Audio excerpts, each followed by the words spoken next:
Ashamaa harka fuudhee jaalatamtootaa fi kabajamtoota hordoftoota keenya jirtu fayyaa keessanii baga jiraattan isiniin jecha. Egaa har'a akkuma beekamu Muktaar jechuudha. Muktaar akka caaltuudhaan wallolee jaarsummaa ergatee jaarsi biyyaallee loleeni jechuudha. Sababa inni jaartii lammaffaa fuudhe jedheen jechuudha. Caaltuudhaan wallolee. Caaltuun immoo deemtee warratti simattee viidiyoodhaaf hojjete malee fuudhichaa miti. Garuu maatiin waan akkasii qoosaa kana hin beekan jechuudha. Maaliif jennaan bultiidha kun bultii keessatti qoosaan waan hin barbaachisneef qoosaan akkana. Kanaaf maatiin baay'ee naan lolanii kanaaf viidiyoo waraabuu dhiisee dhiifamaa isiniin jechaati jira jechuudha. Obboleessi keenya Muktaari egaa yeroo taphannu yookaan yeroo waa hojjennu waa tokko laallachaa hojjechuun baay'ee gaariidha jechuudha. Kanan isarraa hubadhe maal seetanii waanuma xiqqoof yookaan hojii hojjennuuf yookaan namni nu ilaalu jennee wantoota jireenya keenya miidhaan gaafa hojjennu jireenyi keenya miidhamaatti deema jechuudha. Sababa kanaan jireenyi isaanii addaan deemanii turan jechuudha. Caaltuun deemte turte. Garummotu egaa araaramanii mooyyuu walitti deebi'anii jiran baga rabbi walitti sin deebise.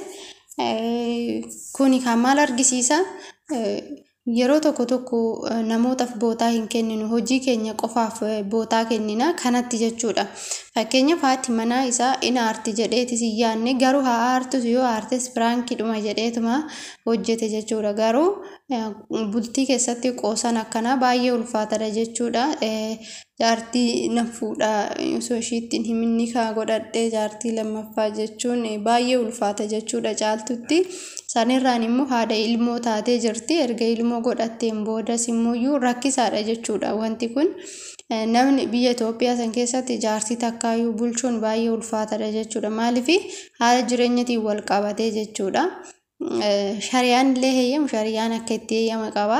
Garuuti immoo akkuma argine gaafa deemnu akkuma argine gaafa waa hojjennu maatiinis nus jireenya keenya keessatti akkasumas warri nu ilaalus maal akka hojjechuu qabnu maal akka godhuu qabnu numatu beeka malee namni biraa nu beekuu hin danda'u jechuudha. Kanaafuu ani wanni nan jechuun barbaade jechuudha.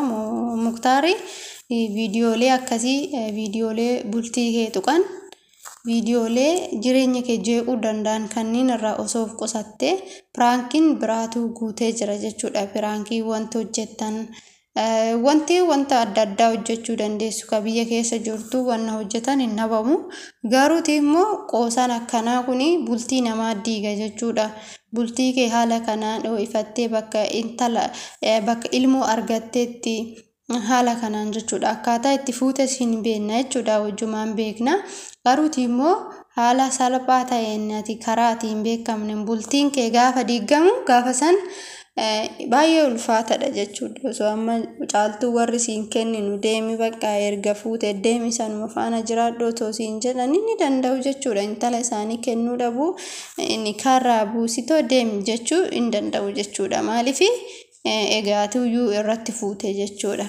Kun immoo seera siin lolanii warri ishii seera siin lolanii naan lolan kan jettu seera siin lolanii maaliif itoo isaa siin loluu baatanii kanuma caala miidhuu dandeessa. Kanuma caala ati hojii keetiif malee ishii inaarsa jetteeti miti. Garuu kana keessatti immoo inaarti jechuudha. Maaliif inaarree bultiidha. Bultiin nama aarsa.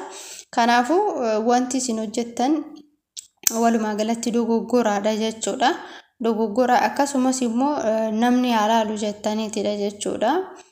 Tariitii wanti kun diraamaa yookaan nuti piraankii nu godhuudhaafis ta'uu danda'a hin beekamu. Garuu immoo qoosaan akkanaa kun akka nama miidhu barsiisaa jirtu jechuudha.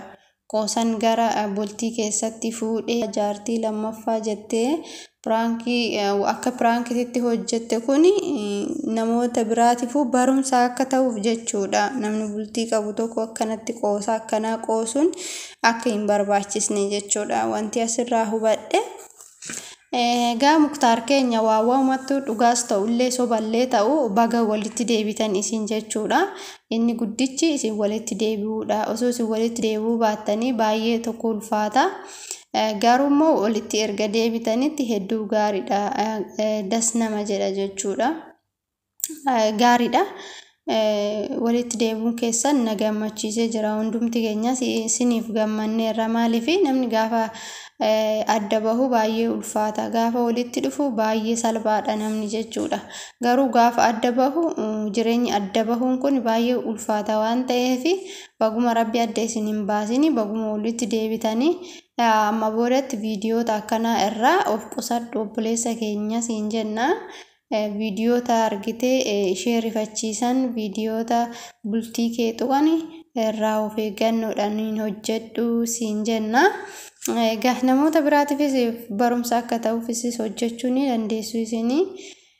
Garuu wantoota akkana kanarraa of eeggachuun baay'ee barbaachisaadha. Wantoota jireenya namaa tuqan jechuudha. Tariitii dhugaa se'uu dandeessi jechuudha. Maaliif dubartiidha waan ta'eef dhugaa se'uu dandeessi. Maaliif bakka ilmoo godhattetti bakka bultii ishii ho'ifattetti bakka barumsa wanna hunda irraa affattee kara bultii ishiititti gortetti ati immoo nadhaqee fuudhee ni kaan godhadhaa waan ati jettuun ishiin immoo dhuguma ishiin dhugaa qabdi warri ishiitis immoo sirrii siif lole jechuudha. Sirrii siif lole maaliif waan akkanaa kanaan qoosuun hin barbaachisu. Bultiin akkanuma lafaa ka'eetii miti akkaataa itti fuute taasitii hin beekta. Gaafa bultiitti seenan baay'ee ulfaataadha. Kanaafuu akkasii siin jenna Muktaar keenya waa wayitu congratulation baga gammaddanii. Egaa ammoo caaltuu waan ishiin nun jettu sababa akkam maatiin ishii maal akka jedheen wantoota akkasii kana isinirraa eegnaa jechuudha. Maal sababa isinirratti wal loltani caaltuun kanuma dhugaadha jettee too deemte moo ammoo wanti biraatillee isin gidduu jira kan jedhu kun gaafii kootiidha jechuudha. Egaa ani kanuma isiniin jechuu barbaada. Egaa baggi walitti deebitanii isinis nagaan turaayii hordoftoota kiyya like share gochuudhaan hordofaa.